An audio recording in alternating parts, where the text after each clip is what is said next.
Hardware systemii. Hardware systemiin hardweerri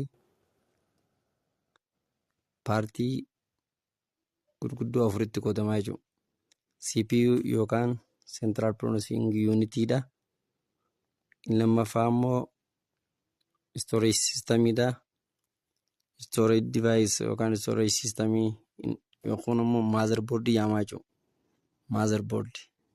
The motherboard means boordii kompiitaraa kan gara keessaatti argamu paartiin hundinuu isa gubbaatti kan ijaaramanii iddoo tokkorra walitti qabamanii sarkiituun garaagaraa irratti mul'atanii jechuudha. Inni biraa immoo paartiin kun input output device. Input output device'n peripheral device wantoota gara alaatti itti seenan fi kan display godhanii fi kan input ta'anii jechuudha.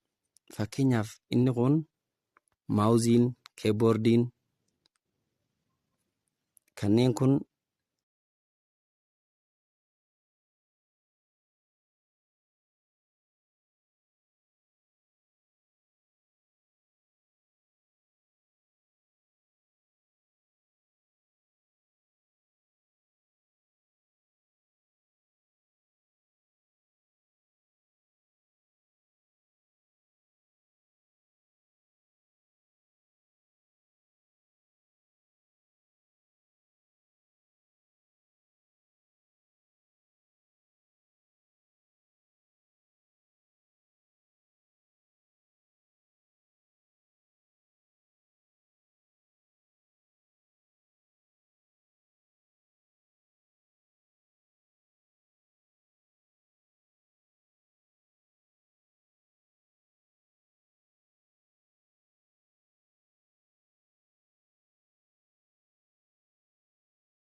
duraan dursee waa'ee kompiitaraa